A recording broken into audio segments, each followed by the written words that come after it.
ये कहानी है एक ऐसे बंदे की जो बहुत आलसी है, इतना कि उसे बिस्तर से उठने में भी आलस आता है, लेकिन वो सोते सोते हमारी तरह बड़े बड़े सपने देखता है। उसका सपना होता है एक पावरफुल मार्शल आर्टिस्ट बनने का, वो भी बिना मेहनत किए। तो बिना किसी देरी के शुरू करते हैं। इस स्टोरी में एक इतिहासकार वी योनहो एक पावरफुल मार्शल आर्टिस्ट के बारे में जानकारी इकट्ठा कर रहा होता है। उसके सिलसिले में वो माउंटेन में बसे शाओलिन टेम्पल में आया होता है। उस टेम्पल में एक मॉन्क बैठे होते हैं जिन्हें लिविंग बुद्धा कहा जाता है। उनका नाम मास्टर मुसान होता है। वो शांत स्वर में कहते हैं, तुमने कहा तुम वी योनहो के बारे में जानना चाहते हो। उस पर सामने बैठा इतिहासकार कहता है, हाँ बिल्कुल सही, मैं उनके इतिहास के बारे में सामग्री इकट्ठा कर रहा हूँ। मास्टर मुसान कहते हैं, वी योनहो द रेडिएंट मार्शल सोवरेन यानी तेजस्वी मार्शल सम्राट, वो एक बहुत ही दयालु और सिद्धांतों पर चलने वाला इंसान था। लगता है बुद्धा ने खुद उसे हमारे पास भेजा था। जो सुना उसे लिखते हुए इतिहासकार कहता है, ओह तो मैं सही सोच रहा था। तो आप मुझे बताइए उसकी एवरीडे लाइफ कैसी थी। उसकी आदतों और रूप की बात करते हुए मास्टर मुसान कांपने लगते हैं। फिर फ्रस्ट्रेट होकर गुस्से से कहते हैं, ओके फक इट, मैं और नहीं कर सकता। ये सुन इतिहासकार हैरान हो जाता है कि वो मौन खोकर गाली क्यों बक रहा है। फिर इतिहासकार दूसरी जगह वी योनहो की जानकारी निकालने जाता है। वो जगह होती है हुबेई पेंग क्लान। वहां भी उसे सेम रिएक्शन मिलता है। उसे क्लान से बाहर फेंक दिया जाता है। जिसने बाहर फेंका वो होता है क्लान का सुप्रीम एल्डर पेंग डोग्युक। वो उसे गुस्से से चिल्लाकर कहता है, मैं वी योनहो का नाम सुन सुनकर थक गया हूँ, तुम जैसे पागल घटिया लोग यहाँ कैसे आ रहे हैं। फिर आदेश देता है कि सॉल्ट की एक पूरी बैग बिखेर दो, जिससे ऐसे लोग यहाँ फिर से ना आ पाएं। ये सुनकर तो इतिहासकार के होश उड़ जाते हैं। इतिहासकार हमें भागते हुए वी योनहो के बारे में जानकारी देता है। वी योनहो रेडिएंट मार्शल सोवरेन यानी तेजस्वी मार्शल सम्राट, एक ऐसी लीजेंडरी फिगर जिसने अराजकता के युग को समाप्त किया। एक सच्चा सज्जन, एक महान योद्धा और ऐसा चिवेलरस वॉरियर जिसे सारी दुनिया याद करती है। कुछ लोग उसे इतिहास का गोट यानी ग्रेटेस्ट ऑफ ऑल टाइम मानते हैं, तो कुछ उसे ग्रेटेस्ट चिवेलरस वॉरियर यानी महानतम शूरवीर योद्धा मानते हैं। लेकिन फिर भी क्यों सब लोग उसका नाम सुनते ही चुप हो जाते हैं। एक इतिहासकार होने के नाते मेरी जिम्मेदारी है कि मैं इतिहास के छिपे हुए हर पहलू को उजागर करके लोगों के सामने रखूं, और शायद आज मुझे आखिरकार उसकी सच्चाई जानने को मिल जाएगी।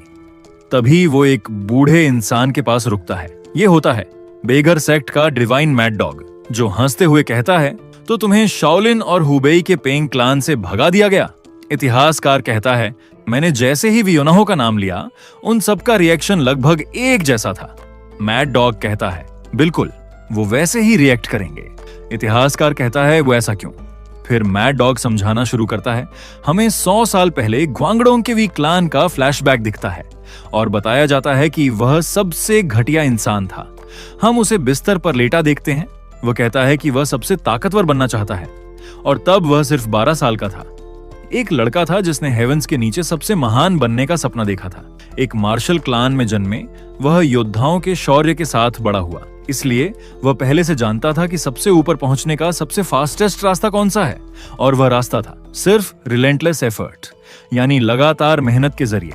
और वह कहता है कि चाहे कोई कितना भी प्रतिभाशाली हो, बिना मेहनत के कुछ नहीं मिलता, और मेहनत ही एकमात्र रास्ता है। लेकिन फिर भी एक छोटी सी दिक्कत थी। वह खिड़की से बाहर देखता है, सूरज डूबता दिखता है और कहता है कि अब शुरू करने में देर हो चुकी है। वह उठता है, फिर से बाहर देखता है और फिर घुमड़ी में सुमड़ी कर फिर लेट जाता है। वह कहता है, क्या शर्म की बात है, आज सबसे महान बनने की फाउंडेशन रखने का पहला दिन था, अफसोस कि ऐसा ना हो सका। और फिर वह कहता है, आज मैं आराम से सोऊंगा और कल ट्रेनिंग करूंगा। थोड़ी देर बाद कोई उसके कमरे में आता है और कहता है कि उठो। योनहो नहीं हिलता। इस वजह से वह आदमी चिल्लाता है कि उठ जा। योनहो उठकर बैठता है और पूछता है, आप क्यों आए हो? यह उसका पिता है, साथ ही ग्वांगडोंग के वी क्लान का पैट्रियार्क और राइटियस चिवलरस सोर्ड्समैन वी जुंगहान। उसके पिता पूछते हैं, तुझे समय का अंदाजा है? योनहो कहता है, मैंने सूरज देखा। पिता पूछते हैं, फिर भी तू बिस्तर में क्यों है? वह कहता है, क्योंकि सूरज डूब रहा था। उसका पिता पूछता है, तुझे पता है तू कितने दिन से कमरे में लेटा हुआ है? योनहो कहता है, लगभग 2 या 3 दिन, लेकिन शायद 2। उसके पिता कहते हैं, पूरे 4 दिन हो चुके हैं और तू 4 दिन से कंबल में लिपटा पड़ा है। तेरी पीठ में दर्द नहीं हो रहा क्या? 3 दिन बाद तो भालू भी पलट जाता। योनाहो हंसते हुए कहता है, मैं कभी कभी उठता हूँ, मेरी इतनी चिंता मत करो।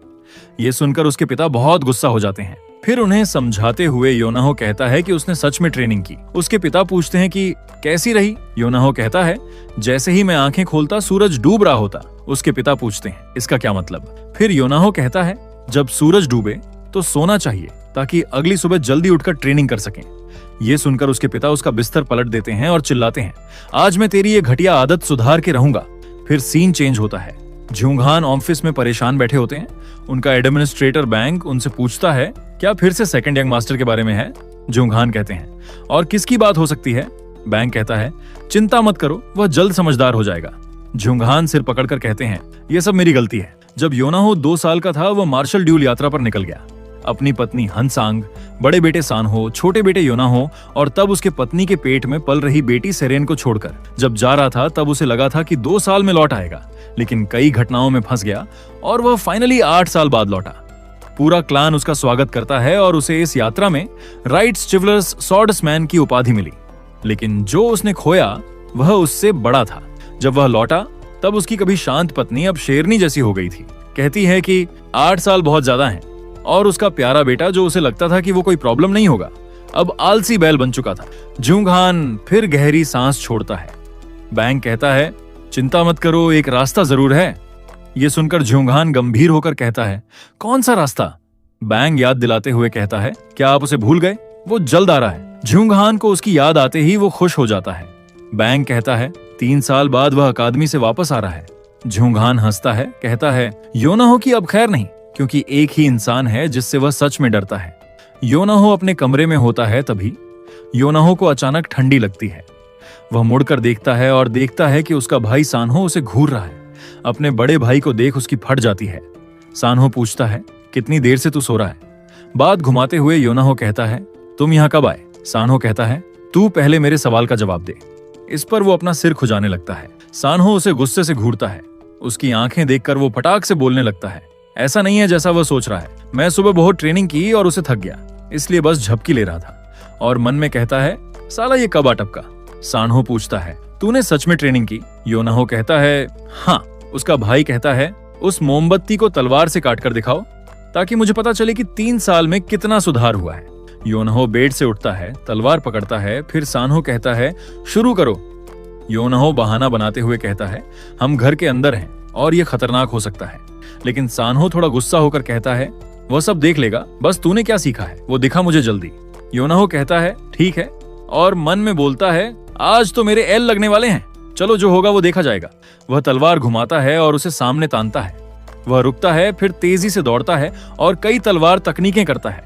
उसका भाई हैरान होता है जब योनाहो सोअरिंग ड्रैगन नाम की तकनीक करता है। वह तलवार के साथ घूमता है और काफी दूर जाकर रुकता है। वह पलटकर मोमबत्ती की तरफ देखता है, लेकिन मोमबत्ती को कुछ भी नहीं हुआ होता। ये देखकर योनाहो कहता है, मेरे तो लग गए। सानहो ये तमाशा देखकर ठंडे लहजे में कहता है, 3 साल गुजर गए। 3 साल बहुत होते हैं एक स्वॉर्ड टेक्निक को मास्टर करने के लिए और अगले लेवल में जाने के लिए, लेकिन तू तो 3 साल पहले जैसा था उससे भी बेकार हो गया है। और वहां से चला जाता है। रात को डिनर के समय पूरी फैमिली एक साथ बैठी होती है। योनाहो भाई को देख मन में बोलता है कि आज तो खाना पचने नहीं वाला। झुंघान पूछता है, अकादमी कैसी रही। सानहो कहता है, ठीक थी। उसके पिता पूछते हैं, कोई परेशानी तो नहीं हुई। उस पर वह कहता है, अगर कोई कठिनाई ना हो तो वह ट्रेनिंग कैसी। और मैं मानता हूं कि चुनौतियां जरूरी हैं। झुंघान गर्व से कहता है, तुमने बहुत सहा है। लेकिन सानहो कहता है, मुझसे ज्यादा आपने सहा है पिताजी। झुंघान पूछता है, कोई और बात। सानहो अपनी चॉपस्टिक नीचे रख देता है और कहता है कि उसे योनाहो की बात करनी है। ये सुन सब चिंतित दिखते हैं और योनाहो सोचता है, मैंने क्या किया।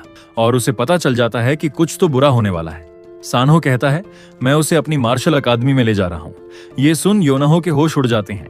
मैड डॉग कहानी सुनाते हुए कहता है, इसी वजह से मास्टर मुसान और पेंग डोग्युक सिर्फ वी योनाहो का नाम सुनकर दांत पीसते हैं। फिर से कहानी की तरफ आते हुए कहता है, यहीं से उसकी ग्रेट हिस्ट्री की शुरुआत हुई और किसी ने सोचा नहीं होगा कि वही आलसी लड़का एक दिन पूरी दुनिया को हिला के रख देगा। और फिर से योनाहो पर आते हैं, जो अपने भाई के साथ मार्शल अकादमी जा रहा होता है। वे घर से अभी अभी निकले थे। तभी योनाहो अपने भाई से कहता है, मैं थक गया हूँ, चलो आराम करते हैं। येओन्हो को जबरदस्ती एकेडमी के लिए जाना पड़ता है। जाते वक्त येओन्हो पीछे मुड़कर अपने परिवार की तरफ देखता है। उसकी छोटी बहन सुर्योन रो रो कर उसे जाने से मना कर रही होती है। उसके पिता उसे कहते हैं एक तगड़ा मर्द बनकर लौटना। उसकी माँ बस यही कहती है कि वह अपना ध्यान रखे और सुखरूप घर पहुँचे। वे जानते थे कि वे उसे रोक नहीं सकते, भले ही उसे जाते देख थोड़ा दुख हो रहा था। येओन्हो छोटी बहन को रोने से मना करता है और कहता है कि वह जल्दी वापस आएगा। वह हाथ हिलाकर विदा लेता है, जबकि उसका पिता हंस रहा होता है। इस पर संग कहती है हंसना बंद करो। जैसे ही वे यात्रा पर निकलते हैं, सन्हो के लिए तो ये यात्रा काफी आसान होती है, लेकिन इसके उलट येओन्हो तो थक कर चूर चूर हो चुका होता है। वह पूछता है कि क्या वे लगभग पहुंच गए हैं। उस पर सन्हो कहता है कि अभी सिर्फ 10 दिन बाकी हैं। ये सुन येओन्हो हैरान होकर कहता है क्या पूरे 10 दिन? सन्हो शांत स्वर में कहता है कि अगर उसे घुड़सवारी आती होती तो वे 5 दिन में पहुंच जाते। येओन्हो चिल्लाकर कहता है कि उसने पहले ही बता दिया था कि उसने कभी घोड़े की सवारी नहीं की है। सन्हो कहता है तूने कभी घुड़सवारी सीखने का ट्राई भी नहीं किया। येओन्हो कहता है लेकिन अब तो सवारी कर रहा हूँ ना। इस पर उसका भाई कहता है कि वह उसे दोष नहीं दे रहा, बस उसके सवाल का जवाब दे रहा है। येओन्हो कहता है कि हमें आराम करना चाहिए और पूछता है क्या तुझे पता है कि पहाड़ी कितनी खड़ी है, कितना दर्द होता है, लगता है मेरी पीठ टूट जाएगी और पिछवाड़ा फट जाएगा। फिर वो मैदान में एक पेड़ की ओर इशारा करता है और कहता है कि वो लोग भी आराम कर रहे हैं। सन्हो देखता है और उसे तुरंत एहसास होता है कि वे बस सो नहीं रहे हैं। वह घोड़े से उतर जाता है। ये देख येओन्हो पूछता है कि वह क्या कर रहा है। सन्हो पास जाकर देखता है कि लाशों पर मक्खियां भिनभिना रही हैं और येओन्हो फिर से पूछता है कि वह कर क्या रहा है। उस पर सन्हो कहता है कि हम बहुत देर से पहुंचे हैं क्योंकि ये सभी लोग मर चुके हैं। ये सुन येओन्हो चिल्लाने लगता है। सन्हो उसे कहता है ये देख। वह एक आदमी के कपड़े हटाता है और उसकी छाती पर फूल के आकार का घाव दिखाता है। सन्हो कहता है कि इस मार्शल आर्ट को प्लकिंग फ्लावर पाम कहा जाता है। येओन्हो पूछता है कि ये कैसा नाम है। सन्हो कहता है कि इसे पहले क्रिम्सन फ्लावर पाम कहा जाता था, लेकिन इस मार्शल आर्ट का वेस्टर्न प्रोविंस के यिन डीमन यानी एक बलात्कारी ने इसका दुरुपयोग कर बहुत सारे बुरे काम करता रहा, इसलिए इसका नाम बदलकर प्लकिंग फ्लावर पाल्म रख दिया गया। येओन्हो पूछता है क्या वह कह रहा है कि आसपास कहीं एक बलात्कारी घूम रहा है। सन्हो कहता है कि वह यिन डीमन पहाड़ पर चढ़ती महिलाओं को निशाना बनाता है और ये लाशें इस बात का संकेत हैं कि उसने किसी महिला को पाने की कोशिश में इन लोगों पर घात लगाकर हमला किया होगा। मतलब यहीं आसपास कहीं ना कोई महिला खतरे में है। वह जमीन से उड़कर अपने भाई से कहता है तुम यहीं रुको, मैं वापस आता हूँ, और वह सुपरमैन की तरह उड़ जाता है। अपने बड़े भाई को जाते देख वह जोर से चिल्लाता है तुम मुझसे कह रहे हो कि मैं इन बदबूदार लाशों के बीच रहकर इस प्लेस को गार्ड करूं? फिर जोर से भैया कहता है, लेकिन तब तक सन्हो बहुत दूर जा चुका होता है।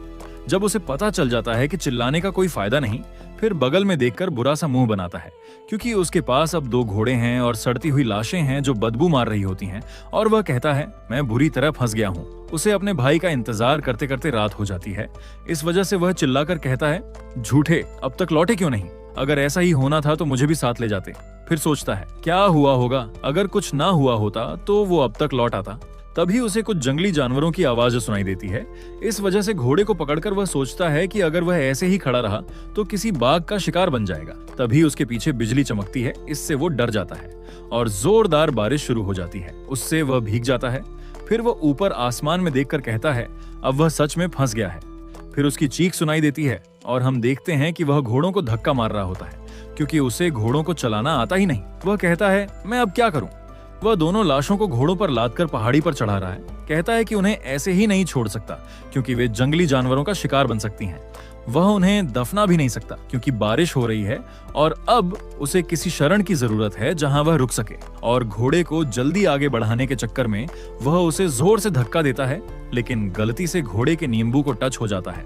इस वजह से घोड़े का दिमाग खराब हो जाता है और वह उसे जोर से लात मारता है। इस वजह से येओन्हो चिल्लाते हुए पहाड़ी से नीचे गिरने लगता है, सिर, पीठ और फिर सिर से टकराते हुए झाड़ियों में गिरता है। वह कराहते हुए कहता है उस कमबख्त घोड़े पर विश्वास नहीं करना चाहिए था। लेकिन जब वह चारों ओर देखता है तो उसे पता चलता है कि वह एक गुफा में है और यहाँ बारिश नहीं हो रही। वह खुशी से चिल्लाता है। आखिरकार उसे शरण मिल ही गई। घोड़े भी उसके पीछे पीछे आ जाते हैं, अब भी लाशें लादे हुए। येओन्हो उन्हें एक चट्टान से बांध देता है और कहता है हे भगवान, मैं घोड़ों को मार भी नहीं सकता। फिर अपने कपड़ों को देखकर कहता है हे भगवान, ये दुख काहे खत्म नहीं होता बे? लोग कहते थे सफर कठिन होता है, अब समझ आ गया। उसने गुफा के बाहर एक निशान छोड़ दिया है ताकि उसका भाई उसे ढूंढ सके, लेकिन फिर भी वह थोड़ा चिंतित है। ये सोचकर कि अब क्या किया जाए, वह लेट जाता है और सोने की कोशिश करता है। लेकिन उसे नींद नहीं आती। वह कहता है, क्या मेरा भाई ठीक होगा? फिर करवट बदलकर कहता है, मुझे पता है वह कितना पावरफुल है, वह जरूर वापस आएगा, हाँ वह जरूर लौटेगा। सोचते सोचते वह गहरी नींद में चला जाता है, लेकिन घोड़े उनकी रस्सी चबा जाते हैं और बाहर चले जाते हैं उसे अकेला छोड़कर। सुबह निकलती है और फिर ढल भी जाती है, लेकिन ये कुंभकर्ण भाई साहब पूरा दिन जमीन पर मजे में सोते रहते हैं। लेकिन तभी एक अजीब ऊर्जा उसे घेर लेती है और वह नींद में ही हवा में उठने लगता है। वह गुफा की छत की ओर उठते हुए दीवार में समा जाता है, जैसे वह कभी वहां था ही नहीं। जब वह होश में आता है तो सोचता है कि वह ये क्या देख रहा है, क्योंकि वहां एक हरी रोशनी तैर रही है। वह कहता है, मैं कहाँ हूँ? ये गुफा जैसा ही है, और सोचता है कि शायद वह उसी गुफा में है, लेकिन नींद में लुढ़कते हुए गहराई में आ गया है। तभी एक आवाज उसे नसीब वाला कहकर बुलाती है, जिस वजह से वह डर के मारे चिल्लाता है और जमीन पर गिर जाता है। फिर वह एक चमकते गोले को देखता है जो उसे कहता है कि मैं वेलकम करता हूं जो यहाँ अपने भाग्य को ढूंढने आया है। फिर अपना इंट्रोडक्शन करते हुए कहता है, मैं हूं रेडिएंट स्वॉर्ड का उत्तराधिकारी लिमिटलेस व्हाइट। योनहो पूछता है, क्या ये चमकता गोला है जो मुझसे बात कर रहा है? गोला कहता है, मैं शारीरिक रूप से यहाँ नहीं हूं, लेकिन मेरी विल समय और स्थान से परे से बोल रही है। यदि तू मेरी विल को स्वीकार करता है तो तू दुनिया पर राज करेगा। योनो घबरा जाता है और कहता है, ये तो कोई भूत है, और दुबक के जमीन पर बैठ जाता है। गोला उसे डरने से मना करता है और कहता है, मैं पहले ही मर चुका हूँ, बस ये मेरी विल बाकी है। मैंने ये सब उसके लिए तैयार किया है जो यहाँ मेरे बाद आएगा, इसलिए नसीब वाले इंसान इसे बिना संदेह के स्वीकार करो। योनो कहता है, ये सब बहुत परिचित लगता है, एक गुफा, कोई इंसान नहीं और एक बूढ़े आदमी की अंतिम विल। फिर बहुत ज्यादा खुश होकर कहता है, ये तो वो फेटेड एनकाउंटर यानी भाग्य का मिलन वाला सीन है जो मुरिम कहानियों में होता है। अपनी बढ़ाई करते हुए कहता है, स्वर्ग उसे उसकी अच्छाई के लिए इनाम दे रहा है। अब अगर वो यहीं ताकतवर बन जाए तो उसे मार्शल ट्रेनिंग एकेडमी जाने की भी जरूरत नहीं पड़ेगी। तभी वो गोला उसे बताता है, समय नहीं है उत्तराधिकारी, मेरी स्वॉर्ड को अपनाओ और दुनिया में न्याय बहाल करो। मैं तुम्हें अपनी रेडिएंट स्वॉर्ड स्टाइल सौंपता हूँ, अब निरंतर अभ्यास करो और अपनी कला को निखारो। योनो बस उनकी हर बात पर हाँ करता जा रहा होता है। गोला कहता है, अगर तुम्हारी रगों में मेरा खून है तो तुम्हारा टैलेंट भी शानदार होगा। अगर तुम यहाँ 30 साल तक अभ्यास करो, इससे तुम मेरी शक्ति का थोड़ा अंश भी दोहरा सकोगे। ये सुन योनहो के सपने चकनाचूर हो जाते हैं। वो मुंह फुलाकर पूछता है, क्या उसने सही सुना? क्या वाकई 30 साल? गोला कहता है, हाँ बस 30 साल ही तो हैं।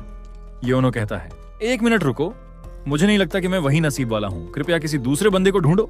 गोला एक सेकंड के लिए चुप हो जाता है, फिर चिल्लाते हुए पूछता है कि उसका क्या मतलब है? योनो हंसते हुए कहता है कि वो इससे बेहतर है कि वो इसे छोड़ दे, बजाय 30 साल यहीं रहकर ट्रेन करे। मैड डॉग इतिहासकार को कहानी सुनाते हुए कहता है, तुझे पता है ये मुलाकात अपने आप में वी योनहो के लिए एक चमत्कारिक तोहफा थी। ये वही इंसिडेंट था जिसने आलसी योनहो को इनविंसिबल अजेय बना दिया।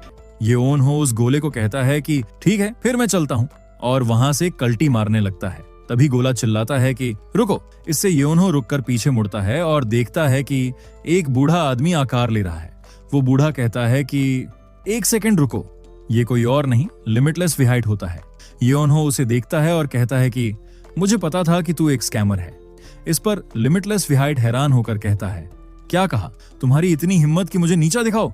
उस पर योनो कहता है, तुमने किसी महान व्यक्ति की तरह दिखावा किया, लेकिन जब वो काम नहीं आया तो असली चेहरा दिखा दिया। फिर लिमिटलेस विहाइट कहता है, मैं दिखावा नहीं कर रहा, मैं वास्तव में एक ऐसी विल हूं जिसने अपना फिजिकल बॉडी त्याग दिया है। इस पर योनहो थोड़ी देर चुप हो जाता है, फिर कहता है, एक विल जिसने भौतिक शरीर त्याग दिया। फिर वो चिल्लाते हुए उसके सिर पर मुक्का मारता है, लेकिन वो मुक्का उसे हिट करने की बजाय उसके शरीर से आर पार चला जाता है, जिससे योनहो गिर जाता है। उसकी हरकतें देख लिमिटलेस विहाइट कहता है, तू कर क्या रहा है?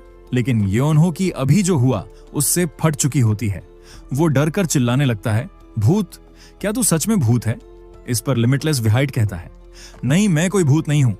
ये एक टेक्निक है जिसे ट्रांसमिग्रेशन ऑफ विल कहते हैं, जो केवल वे मार्शल आर्टिस्ट कर सकते हैं जिन्होंने एक्सट्रीमली हाई रियल्म प्राप्त की हो। इस पर योनहो कहता है, सिंपली कह दो कि तू भूत है। इस पर वो गुस्से होकर कहते हैं, एक बार कहना कि मैं भूत नहीं हूं। अब फिर से वर्तमान में मैड डॉग कहता है, और इस तरह वी योनहो अपने गुरु से मिला। इतिहासकार पूछता है, ट्रांसमिग्रेशन ऑफ विल, क्या तुम कह रहे हो कि वो सच में एग्जिस्ट करती है? फिर मैड डॉग कहता है, ये एक तकनीक है जो केवल अत्यंत हाई रियल्म के मार्शल आर्ट योद्धा ही कर सकते हैं। फिर इतिहासकार कहता है, तो फिर वह योद्धा कौन है जो ऐसी शक्ति का प्रयोग कर सकता है?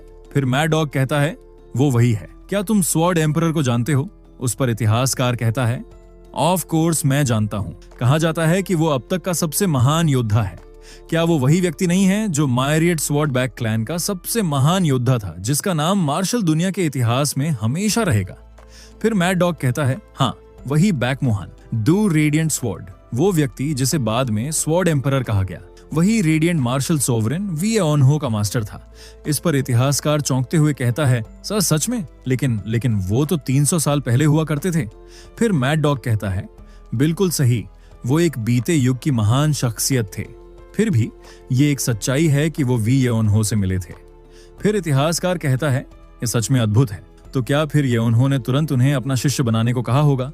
इस पर मैड डॉग कहता है, वी एओनहो ऐसा करेगा? बिल्कुल नहीं। तलवार सम्राट, जिसने देखा कि 300 सालों में कोई उत्तराधिकारी नहीं आया, किसी भी हालत में उसे एक शिष्य बनाना ही था। फिर से हम लिमिटलेस वाइट यानी मुहान को देखते हैं, और अब से हम इन्हें मुहान ही कहेंगे। मुहान चिल्लाकर कहते हैं, तुम्हें मेरा शिष्य बनना ही होगा। इस पर एओनहो फुल एटीट्यूड में अपने हाथ पीछे रखकर कहता है, अरे तुम इतने गुस्से में क्यों आ रहे हो? मैं तो बैक क्लैन का सदस्य भी नहीं हूं। मैं तो वैसे भी नहीं सीखना चाहता। मैं जा रहा हूं। फिर मुहान गुस्से से कहते हैं, तुम्हें लगता है मैं तुम्हें इतनी आसानी से जाने दूंगा? और वो अपना हाथ फैलाकर अपनी पावर से एओनहो के सामने एक बड़ी पत्थर की दीवार खड़ी करके केव बंद कर देते हैं, जिससे एओनहो हैरान हो जाता है। इस पर मुहान हंसते हुए कहते हैं, देख रहे हो, ये एक पत्थर का दरवाजा है, 3.3 मीटर मोटा। तुम्हारी अभी की ताकत से इसे उठाना या तोड़ना तो दूर की बात है, तुम इसका सपना भी नहीं देख सकते। फिर उसके पास आकर कहते हैं, लेकिन जानते हो, अगर तुम मेरी मार्शल आर्ट सीख लो तो इस पत्थर के दरवाजे को कागज की तरह काट सकते हो। इस पर एओनहो थोड़ी देर चुप रहता है, फिर कहता है, अब कोई चारा नहीं, और वो अपने कपड़े से कुछ निकालने लगता है। इस पर मुहान कहता है, मैं कह रहा हूं, तुम्हारी अभी की ताकत से तुम इस दरवाजे को काट नहीं सकते। और हम देखते हैं कि एओनहो उस दरवाजे को अपनी तलवार से खुरचने लगता है। इसकी ये हरकत देख मुहान पूछते हैं, तू कर क्या रहा है? फिर एओनहो कहता है, तुम्हें दिख नहीं रहा, मैं एक सुरंग बना रहा हूँ, चाहे कितना भी कठोर हो, ये सिर्फ पत्थर है। अगर मैं इसे मेटल से रगड़ता रहूं तो ये थोड़ा थोड़ा घिसेगा। 1-2 साल में शायद मैं इसे तोड़ ही दूं। इस पर मुहान थोड़े गुस्से से कहते हैं, तुम कह रहे हो कि तुम ये 1-2 साल तक करते रहोगे? फिर एओनहो कहता है, हाँ, ये बात कौन बोल रहा है? वो जिसने मुझसे 30 साल तक ट्रेनिंग करने को कहा था। इसकी ऐसी बातें सुन मुहान गुस्से से कांपने लगते हैं, और मुहान उसे पागल कहता है और कहता है कि काश उसके पास शरीर होता तो वो उसे मार ही डालता। फिर एओनहो के पास जाकर उसे कन्विंस करने की कोशिश में कहते हैं, ऐसा मत करो, बस एक बार मुझसे सीख कर देखो, मैं वादा करता हूँ तुम्हें निराश नहीं करूंगा। एओनहो उसकी तरफ बिना देखे ही कहता है, मुझे कोई इंटरेस्ट नहीं है। ये सुन मुहान अपना गुस्सा दबाते हुए उसके दूसरी तरफ आकर कहते हैं, ठीक है, चलो, मैं किसी भी तरह तुम्हें 20 साल में बाहर निकलने लायक बना दूंगा। ये सुन एओनहो जमीन पर लेट कर कहता है, 20 साल? उफ, ये तो बहुत ज्यादा है। अगर 3 साल की बात होती तो शायद सोचता। इसकी ये बात सुन मुहान को बहुत गुस्सा आ रहा होता है, फिर भी उसे दबाते हुए कहते हैं, तुम कह रहे हो कि तुम मेरी मार्शल आर्ट सिर्फ 3 साल में सीख लोगे? अगर झांग सानफिंग भी वापस जिंदा हो जाए, वो भी नहीं कर सकता। ये सुन एओनहो उठकर कहता है, फिर हमारी बात नहीं बन सकती, और वो फिर से अपना सुरंग बनाने का काम शुरू कर देता है। इसे फिर से नकारता देख और उसके खोदने की आवाज से मुहान बहुत गुस्से हो गए होते हैं। वो बस गालियां ही बकने वाले होते हैं, लेकिन कंट्रोल कर कहते हैं, 5 साल, हाँ 5 साल, किसी भी हालत में मैं तुम्हें 5 साल में हेवेन के नीचे सर्वश्रेष्ठ बना दूंगा। ये सुन एओनहो उन्हें देख सोचने लगता है, 5 साल, हेवेन के नीचे ग्रेटेस्ट मार्शल आर्टिस्ट, ऐसी स्पष्ट अवस्था में विल का यूं जीवित रहना, मैंने कभी ऐसा कहीं सुना नहीं। शायद ये कभी आगे बढ़ा ही नहीं। इसकी आधी बातें जो वो कह रहा है वो सच हो भी सकती हैं। तो क्या वो सच में हेवन के नीचे का ग्रेटेस्ट मास्टर है? चलो जो भी हो, 5 साल ज्यादा नहीं है। हाँ, मैं भी इस मौके का इस्तेमाल कर एक मास्टर बनूंगा। फिर अपनी तलवार जमीन में गाड़कर कहता है, ठीक है, मैं सीखूंगा। हम प्रेजेंट में आते हैं। मैड डॉग कहता है, ऑफ कोर्स उस समय वी एओनहो को बिल्कुल अंदाजा नहीं था कि वो व्यक्ति ही स्वॉर्ड एम्परर था। लेकिन स्वॉर्ड एम्परर के लिए भी दुर्भाग्य की बात थी कि उसे अपने जीवन के अंत में जो शिष्य मिला वो वी एओनहो था। फिर से हम एओनहो की तरफ आते हैं, जो लार टपकाते हुए सो रहा होता है, और मुहान उसे गाली देते हुए उठने को कहता है। और जब एओनहो उठता है तो पूछता है कि उसे क्यों जगा रहा है। फिर कहता है, मैं तो कम नींद से मर रहा हूं, क्या तुम कभी सोते नहीं? सही, तुम तो पहले ही मर चुके हो, लेकिन मैं तो इंसान हूं, समझे? क्या तुम नहीं जानते कि इंसानों को नींद की जरूरत होती है? ऐसी बातें सुन मुहान का दिमाग गुस्से से पटने लगता है। फिर गुस्से को दबाकर कहता है, ठीक है, माफ कर दो, ठीक है, तो चलो अब ट्रेनिंग शुरू करते हैं। और बैक मुहान हेवन को कोसता है, क्योंकि जीवन के अंतिम वर्षों में जो घटिया शिष्य उन्होंने लिया था वो एक बेहद आलसी निकला।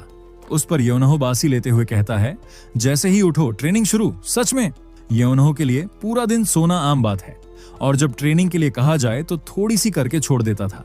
इस वजह से मुहान उसे चिल्लाते हुए कहता है, इस रफ्तार से 5 साल नहीं 50 साल भी कम पड़ेंगे और फिर भी कुछ नहीं होगा। इस पर योनहो कहता है, क्या इसे सीखने का कोई आसान तरीका नहीं है? फिर मुहान कहता है, ये पहले से ही काफी आसान है।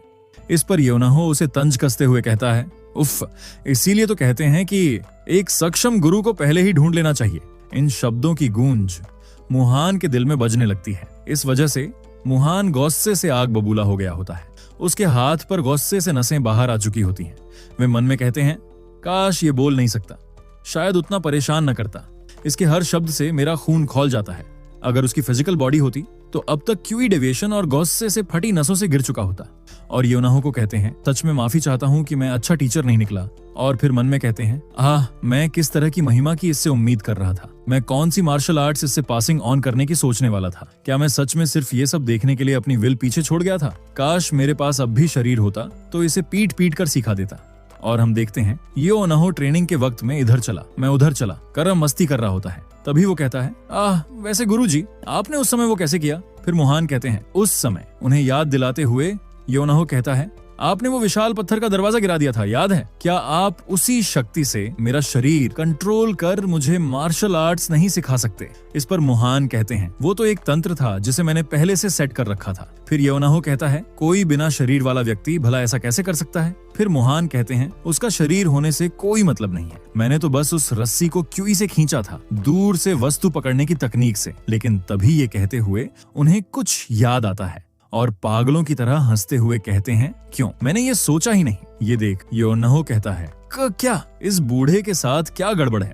आप पागल हो गए हैं क्या सर? फिर भी मुहान हंसकर अपने आप से ही बड़बड़ा रहे होते हैं। वो कहते हैं, मैं तो इस सोच में अटका था कि मेरे पास शरीर नहीं है, या शायद 300 साल तक अपनी इच्छा को बनाए रखना अधूरा छोड़ गया। किसी भी हालत में शुक्रिया, तुम्हारी वजह से मुझे एक बड़ा रियलाइजेशन हुआ है। ये सुन योनहो कहता है, सर आप अपने आप से क्यों बड़बड़ा रहे हैं? लेकिन तभी उसके एकदम मुंह के बगल से कुछ तो चला जाता है, इसलिए वो पीछे पलटता है और देखता है कि एक पत्थर दीवार में घुसा हुआ है। और हम देखते हैं मुहान ने अपनी एनर्जी से एक और पत्थर का गोला तैयार किया होता है और कहते, तुम्हारी वजह से मुझे एहसास हुआ, भले ही मेरे पास भौतिक शरीर ना हो, मैं अब भी कभी भी एक पत्थर हिला सकता हूँ। ये सुनकर तो योनहो की हालत खराब हो जाती है। उसे और बड़ा झटका देते हुए मुहान कहते हैं, तो मैं सिर्फ एक पत्थर ही नहीं हिला सकता। और हम देखते हैं उन्होंने बहुत सारे स्टोन अपनी एनर्जी से उठाए होते हैं।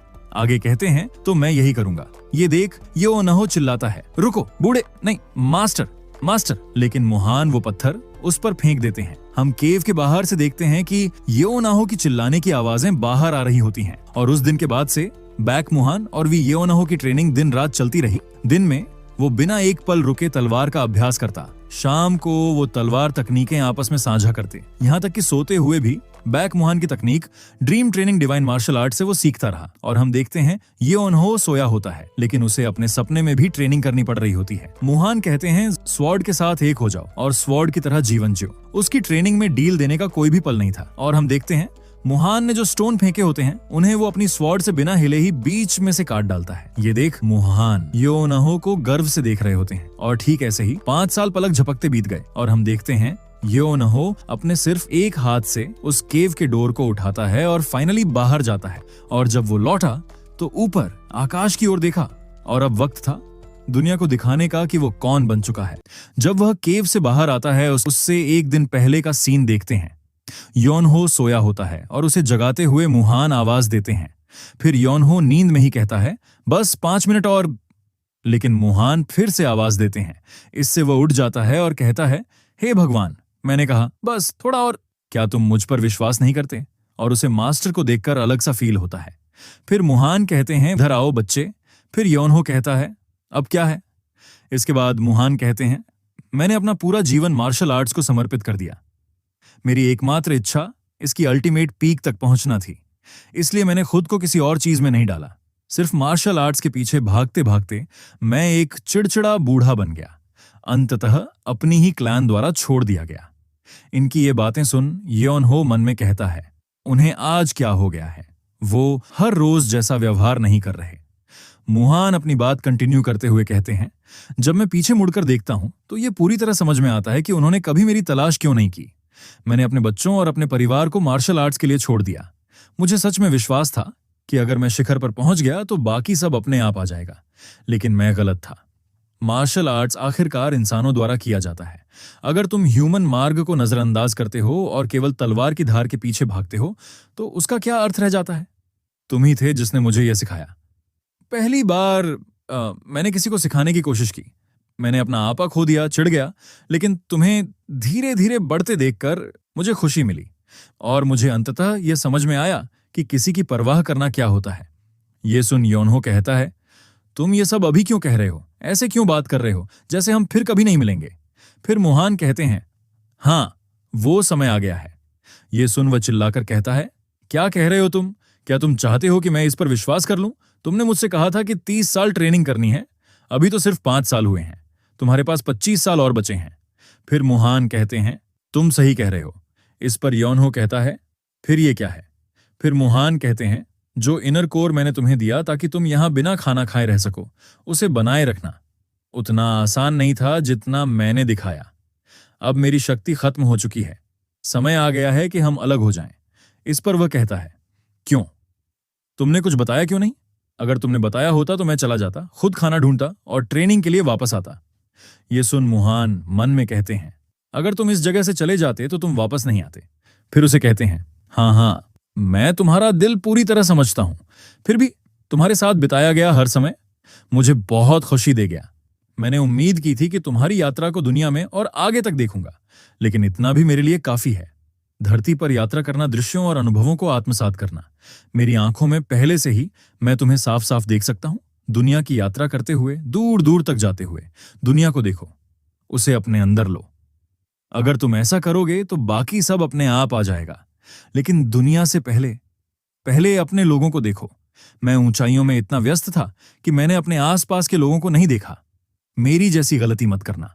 भले ही मैं तुम्हें फिर कभी ना देख पाऊं, भले ही इस दुनिया में कोई मुझे याद भी ना रखे, तुम्हारे हर हाथ के मोशन में, तुम्हारी तलवार की हर वार में तुम मुझे अपने अंदर लिए हो।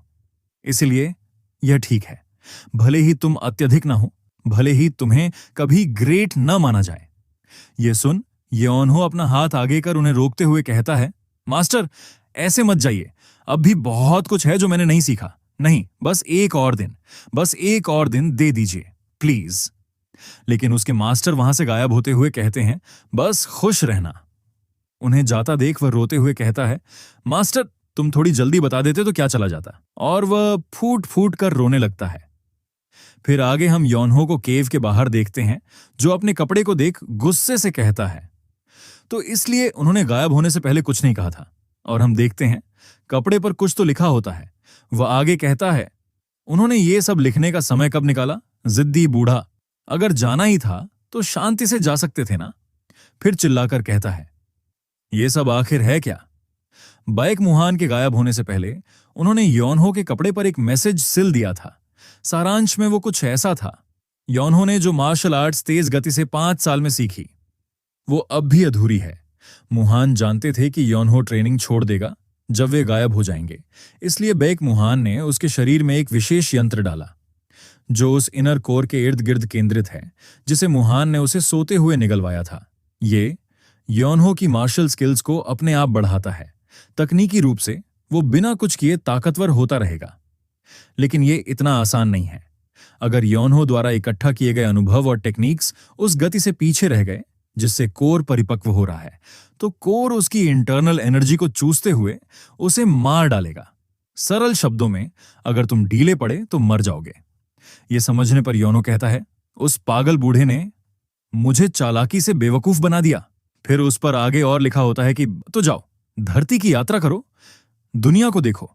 एक बार जब तुम देखोगे तो कुछ महसूस करोगे, और अगर तुम कुछ महसूस करोगे तो तुम कुछ पाओगे। किसी कोने में मुरझा मत जाना, बड़ा सोचो, बड़ा जियो। इस पर योनहो कहता है, धत्त तेरे की मास्टर, आगे लिखा होता है, इस बात को ध्यान में रखते हुए तुम्हें सबसे पहले जहां जाना चाहिए वो है यूरीम। राज्य के ग्रैंड स्कॉलर को खोजो और उनके पास समय बिताओ। तुम निश्चित रूप से कुछ सीख कर आओगे। और यूरीम के बाद यह देख उसका दिमाग सुन्न पड़ जाता है और कहता है, तुम सच में सबसे बुरे हो। तुम चाहते हो मैं कितनी जगहों पर जाऊं? फिर बॉडी स्ट्रेच करते हुए कहता है, हट, मैं तो सीधे घर ही जाने वाला था, लेकिन अब मुझे ये सब निपटाकर ही घर जाना होगा।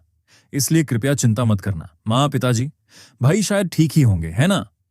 फिर यहां से जाने से पहले अपने मास्टर को प्रणाम करता है और वहां से जाते हुए कहता है, मैं वापस नहीं आने वाला, ध्यान में रखना। तुमने हमेशा मुझे मुसीबत में ही डाला है। और अब ये यूरीम है कहां और मैं वहां जाऊं कैसे?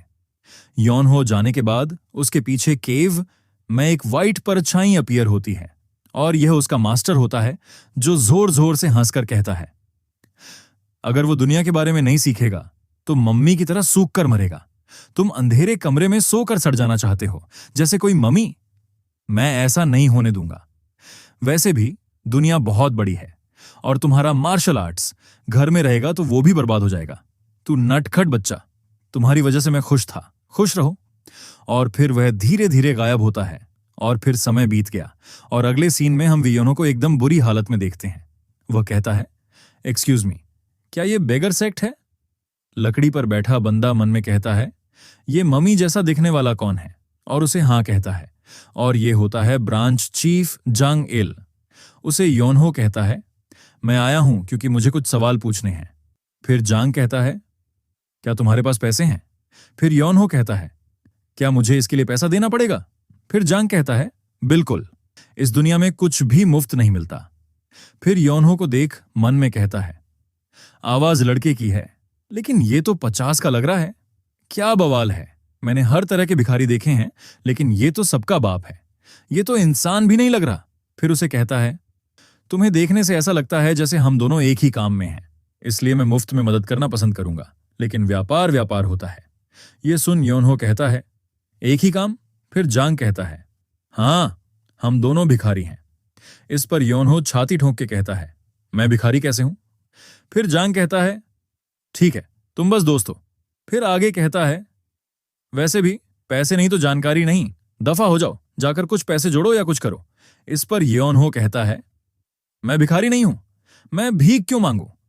फिर जांग कहता है, सिर्फ भिखारी ही नहीं मांगते, एक बार तुमने मांगा तो तुम भिखारी हो। तुम्हारा चेहरा देखकर अगर सामने टोकरी रख दो तो तुम खूब कमाओगे। तुम अपने भिखारी बनने के पोटेंशियल का वेस्ट कर रहे हो। तभी थोड़ी देर चुप हो जाता है और फिर खुश होकर कहता है, क्या तुम ये काम करना पसंद करोगे? उस पर वह कहता है, कौन सा काम? फिर अगले सीन में योनहो भीख मांग रहा होता है और उस पर पैसों की बारिश हो रही होती है। फिर से वह बेगार सेक्ट में जंग के पास आता है और जंग उसकी कमाई देख खुशी से कांप रहा होता है। फिर हंसते हुए कहता है, इससे मिले आधा दिन भी नहीं हुआ और इसने इतना कमाया जितना मैं 6 मंथ में भी नहीं कमा पाता। फिर चिल्लाकर कहता है, धन का देवता आ गया है, धन का देवता यहां है। ये सब सुन झोपड़ी के बाहर का एक भिखारी कहता है, क्या चल रहा है? फिर झोपड़ी के अंदर योनहो को जांग कहता है, वैसे भी तुम क्या जानना चाहते थे? फिर योनहो कहता है, प्रसिद्ध ग्रैंड स्कॉलर्स की सूची, वो कहां रहते हैं, उन्हें क्या पसंद है और उनकी खासियतें क्या हैं? इस पर जांग कहता है, ये तो आसान है, हो जाएगा। फिर योनहो कहता है, साथ ही फेमस ब्लैकस्मिथ्स की सूची और वही इंफॉर्मेशन। फिर जांग कहता है, ठीक है, ये भी कर सकता हूं। फिर आगे कहता है, वादा वादा होता है, मैं कर दूंगा, 1 हफ्ते में वापस आना। लेकिन योनहो वहीं लेट कर कहता है, मेरे पास और कहीं जाने की जगह नहीं है, कोई काम भी नहीं, तो मैं इसी शहर में रहूंगा। इस पर जांग मान जाता है, लेकिन बाद में जांगिल को इसका पछतावा हुआ। अगले दिन एक भिखारी जांग के पास चिल्लाते हुए आता है कि इमरजेंसी है, ब्रांच चीफ। इस पर जांग हैरान होकर कहता है, यह शोर कैसा है? भिखारियों में आपातकाल किससे कहते हैं? आगे वो भिखारी कहता है, हम बेगर सेक्ट वाले भूख से मरने वाले हैं। ये सुन जांग कहता है, क्या बक रहे हो? और सीन बदलता है मार्केट की तरफ। वहां बहुत सारे लोग उन 2 भिखारियों पर चिल्ला रहे होते हैं। एक आदमी उन भिखारियों को कहता है, ये कौन है जो भिखारी बनकर एक्टिंग कर रहे हैं? तो दूसरा आदमी कहता है, चल भाग यहां से। और हम देखते हैं वही भिखारी जांग को मार्केट की तरफ ले जा रहा होता है और जैसे ही वह मार्केट में पहुंचता है वह हैरान हो जाता है क्योंकि मार्केट के लोग बेगर सेक्ट के भिखारियों को कहते हैं, तुम कमीने, अगर भीख मांगनी है तो ठीक से मांगो, जरा इससे सीखो। और हम योनहो को देखते हैं जो भीख मांग रहा होता है। एक आदमी कहता है, कितना गरीब है, तो दूसरा कहता है, मैंने आज तक किसी को इतना खाली नहीं देखा। तीसरा कहता है, कुछ खा ले पागल। और योनहो पर पैसों की बारिश हो रही होती है। ये देख जांग का मुंह खुला का खुला रह गया और योनहो उसकी किलर स्माइल से कहता है, पैसे कमाना तो बच्चों का खेल है। और इसी के साथ उसने भिखारियों के वर्ल्ड में तहलका मचा दिया। मार्केट में टहलका मचाने के बाद योनहो झोपड़ी में लेटा होता है और कहता है, मुझे पानी चाहिए। यह सुनकर जांग दूसरे भिखारियों को चिल्लाकर ऑर्डर देता है कि अरे कोई पानी लाओ, जल्दी थोड़ा पानी लाओ। पानी आने पर योनो पानी को देखकर कहता है, बर्तन तो गंदा है। ये सुन जांग, जिसने पानी लाया, उसे थप्पड़ मारकर कहता है, मैंने कहा था साफ वाला इस्तेमाल करो, तुम साले गंदे भिखारी। फिर नया बर्तन मिलने पर कहता है, ये पानी तो गर्म है। ये सुन जांग बहुत सारे भिखारियों को भगाते हुए कहता है, कितनी बार कहना पड़ेगा तुझे, पहाड़ पर जाओ और ठंडा और साफ पानी ले आओ। और योनहो जमीन पर लेटकर कहता है, ये अच्छा है, बहुत अच्छा। उसे आराम फरमाता देख जांग गुस्से से कांप रहा होता है और असहाय होते हुए मन में कहता है, धत्त तेरी, मैं हूं बेगर सेक्ट का ब्रांच लीडर और मैं एक गंदे आवारा लड़के का नौकर बना हुआ हूं, पर अगर मैंने उस कमीने को बाहर निकलने दिया तो मेरे लोग भूख से मर जाएंगे। कब आएगी वो जानकारी जो उसने मांगी थी? और योनहो मस्त मजे में लेटे हुए एक चिट्ठी को कहता है, हेलो चिट्ठी आंटी। फिर जांग को कहता है, मेरी पीठ दर्द कर रही है।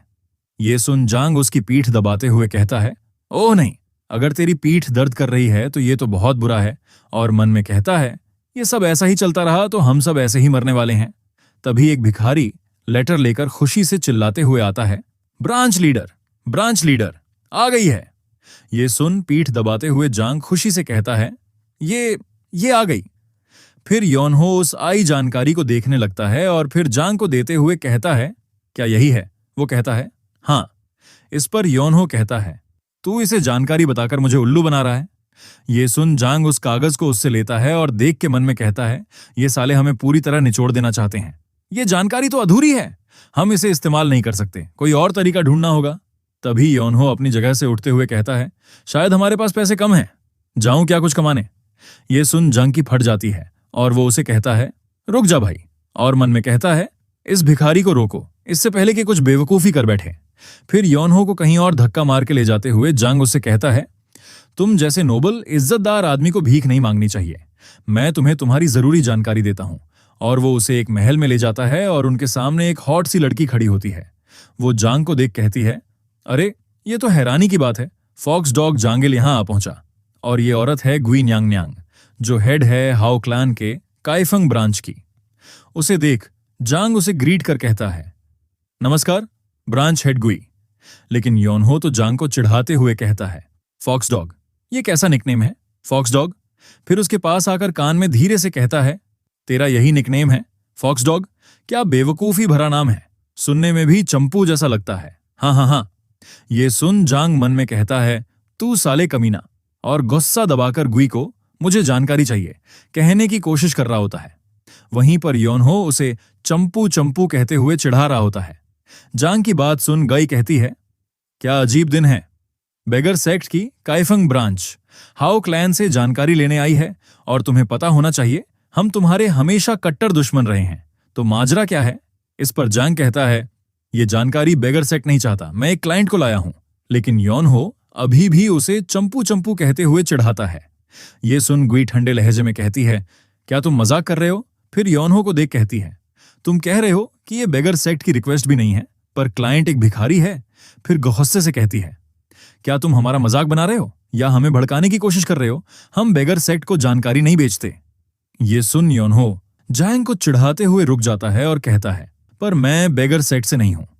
ये सुन गी वहां से जाते हुए कहती है, अगर तुम यूं ही हमारा मजाक उड़ाते रहे तो हम चुप नहीं बैठेंगे, याद रखना हमारे पास भी सम्मान है। उसे जाता देख योनहो कहता है, क्या हाओ क्लैन एक सूचना समूह नहीं है? ये सुन गी उसकी तरफ मुड़कर देखती है। योनहो आगे अपनी बात कंटिन्यू करते हुए कहता है, और फिर भी तुम ये नहीं जानते कि मैं बेगर सेक्ट से हूं या नहीं, और तुम दावा करते हो कि तुम जानकारी बेचकर जिंदा रहते हो? तुम सबसे बुनियादी बातों में ही फेल हो रहे हो, सबसे बुनियादी। ये सुन गई को गुस्सा आने लगता है। तभी वहां पर अजीब सा धुआं आने लगता है और वो गोंगमू का नाम चिल्लाती है और कहती है, उस आदमी की पहचान क्या है? उस पर जवाब आता है, कुछ भी पक्का नहीं है, लेकिन वह बेगर सेक्ट से नहीं है। ये सुन वो अपने दांत पीसने लगती है। फिर योनहो कहता है, देखा, तो अब आप हमें जानकारी बेच सकते हैं, राइट? उस पर गी कहती है, नहीं, मेरा मूड खराब हो गया है, इसलिए नहीं, गेट आउट। ये सुन वो दोनों हैरान हो जाते हैं। फिर योनहो कहता है, तो यही है सूचनाओं के व्यापार में सम्मान। मैं पैसे दे रहा हूं और तुम मना कर रही हो। ये सुन गई को गुस्सा आ रहा होता है। आगे योनहो कहता है, लगता है हाउ क्लैन ज्यादा दिन टिकेगा नहीं। ये सुन गई गुस्से से कहती है, अपनी जुबान संभाल कर रखो जब तक तुम अपने हाथ पैर कटवाना नहीं चाहते। फिर योनहो कहता है, क्या? पर मैं गलत नहीं हूं मैडम। पता नहीं, लेकिन गी को मैडम नाम सुन बहुत गुस्सा आ चुका होता है। वो दांत पीसते हुए कहती है, क्या तुम अभी हाउ क्लैन का मजाक बना रहे हो? ये सुन योनहो कहता है, हो। ये सुन वो फिर से गोंगमू को आवाज देती है और कहती है, इसे सबक सिखाओ। ये सुन एक निंजा लाइट की स्पीड में योनहो पर हमला करने आता है। ये देख जांग योनहो को बचाने बीच में आने लगता है, लेकिन योनहो उसे एक हाथ से रोककर उस निंजा के सिर पर एक जोर से मुक्का मार देता है, जिससे वो निंजा सीधा जमीन में धंस जाता है। ये देख गई तो हैरान हो जाती है, साथ ही जांग भी हैरान होता है और कहता है, ये तो एक मास्टर है। फिर योनहो कहता है, ओह माफ करना, क्या ही कर सकते हैं। जब कोई मुझ पर वार करता है तो मेरी बॉडी अपने आप पलटवार कर देता हूं। अगर पहले बता देते तो मैं खुद को रोक लेता। ये देख जांग मन में कहता है, मुझे लगा शायद उसे मार्शल आर्ट्स आती होगी, पर मैं उसे पूरी तरह आंक नहीं पाया, तो हमारे बीच एक मॉन्स्टर था। आगे योनहो मुंडी चटकाते हुए कहता है, ये सब उस बूढ़े आदमी की गलती है। जो हुआ वो देख गुई उसे हाथ जोड़कर कहती है, मैं नहीं जानती थी कि मृत वापस आ गया है। ये सुन योनहो कहता है, तुम किस बारे में बात कर रही हो? हमने काफी देर तक बात की थी। फिर गुई अपनी आंखें जांग की ओर कर ठंडे लहजे में कहती है, खैर ऐसा नहीं लगता कि तुम अच्छे इरादे से यहां आए हो जांगिल। ये सुन जांग घबरा कर कहता है, क्या? ब्रांच हेड, मुझे नहीं पता आप मुझ पर विश्वास करोगी या नहीं, पर मैं सच में बुरे इरादे से नहीं आया। कुछ जानकारी है जिसे बेगर सेक्ट अकेले नहीं संभाल सकता, इसलिए मदद मांगने आया। ये सुन गाई कहती है, तो इसलिए तुम उसे यहां लाए?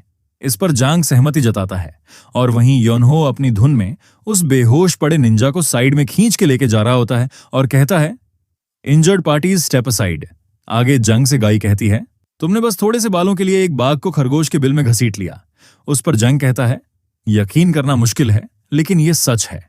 ये सुन ग्वाई सीरियस टोन में कहती है, ठीक है, मैं तुम्हारी बात मान लेती हूं, ब्रांच लीडर ऑफ केफिंग। इस पर जंग थैंक यू कहता है। फिर गुई आगे कहती है, लेकिन जानकारी सौंपना एक पूरी तरह अलग बात है। कारण चाहे जो हो, उस आदमी ने हमारे किसी व्यक्ति को चोट पहुंचाई है और हाउ क्लैन को उसका सही मुआवजा मिलना चाहिए। इस पर योनहो कहता है, मुआवजा?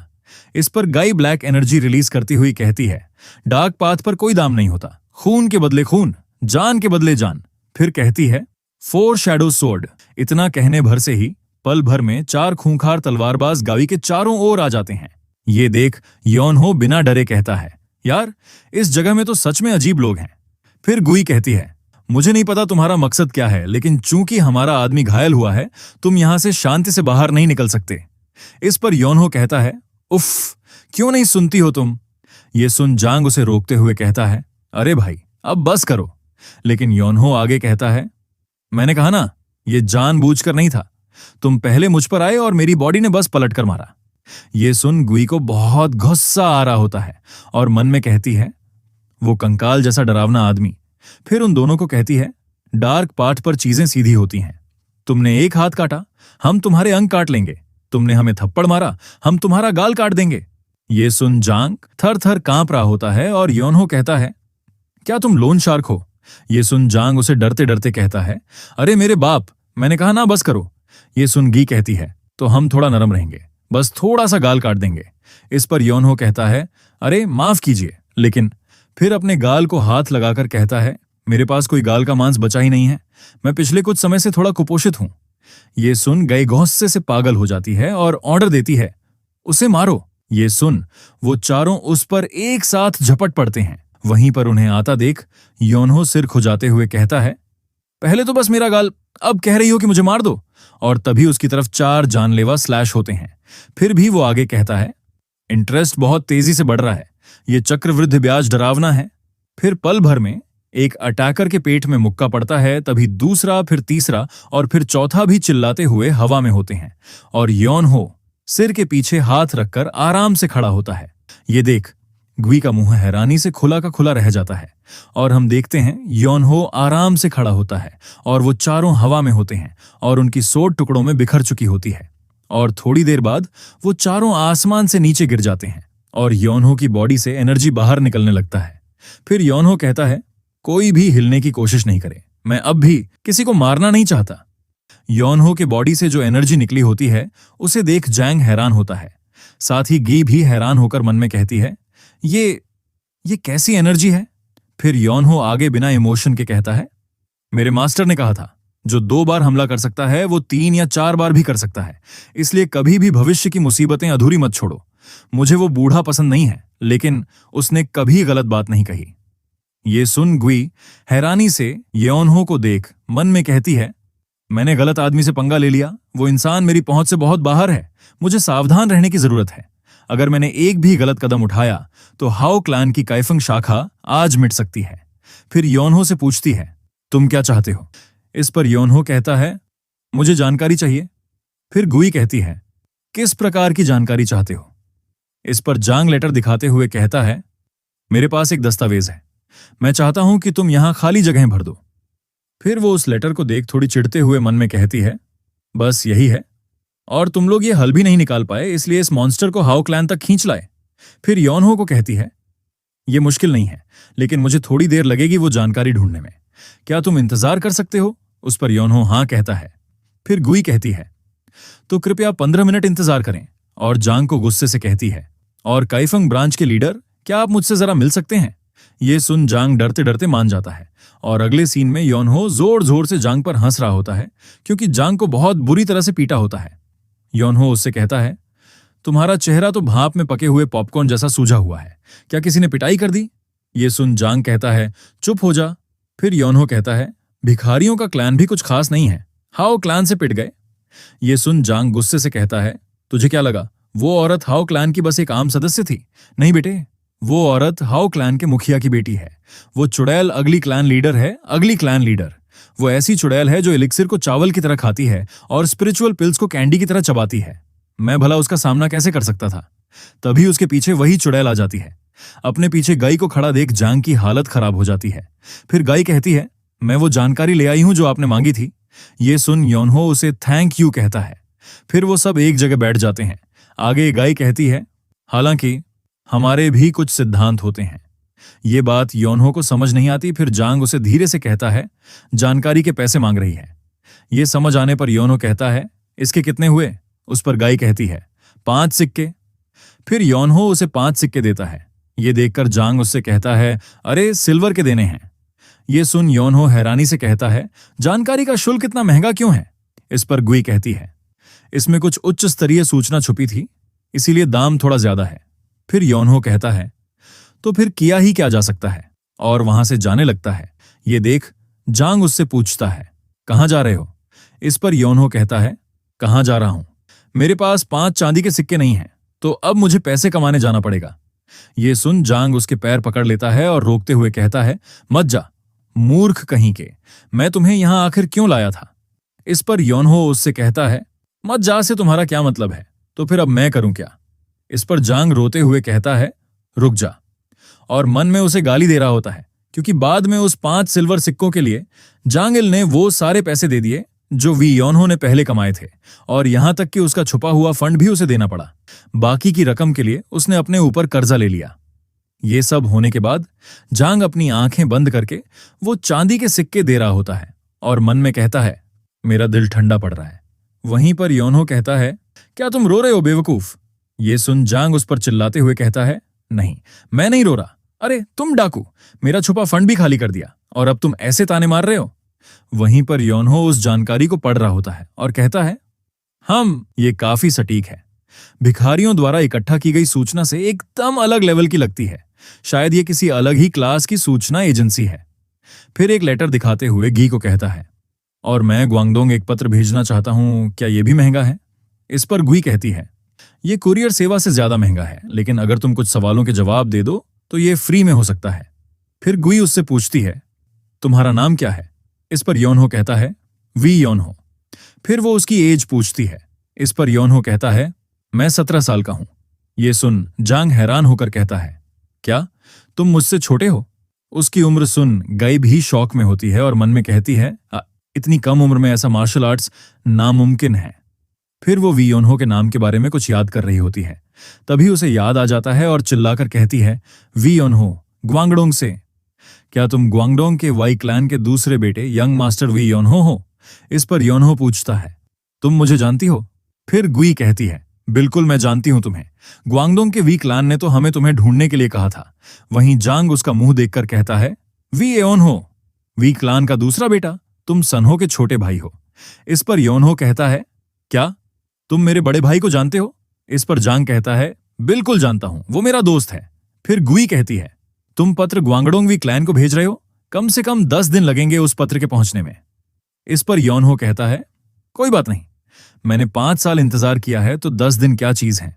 तभी गी उसे एक लाल कपड़ा दिखाती है और कहती है, यह हाओ क्लैन के वीआईपी ग्राहक का निशान है। इसे अपने ठिकाने पर बांध दो, हमारा सूचना एजेंट खुद तुम्हें ढूंढ लेगा। और मन में कहती है, कोई जो 17 की उम्र में गोंगमू और 4 शैडो सोर्ड को 1 सेकंड में हरा दे, ऐसा कोई भी इस समय के सेंट्रल प्लेन्स में नहीं है। वहीं योनहो कहता है, क्या वो फ्री है? उस पर वो कहती है, बिल्कुल नहीं। उस पर योनहो कहता है, तो फिर ये बेकार है। ये सुन गाई कहती है, ऐसा है तो अगली बार के लिए तुम्हारा काम फ्री में कर देंगे। ये सुन योनहो कहता है, सच में? इस पर गाई कहती है, हाँ, ये खास तौर पर तुम्हारे लिए है। हम नहीं चाहते कि आज की घटना हाओ क्लैन और तुम्हारे रिश्ते पर असर डाले। और मन में कहती है, इससे कनेक्शन बनाने में कोई नुकसान नहीं है। वहीं योनहो हंसते हुए कहता है, अरे आज तो कुछ भी नहीं हुआ।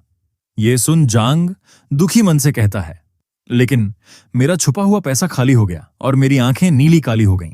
इस पर योनहो उसे हंसते हुए कहता है, अरे वो तो आम बात है, तुम हो ही बेवकूफ।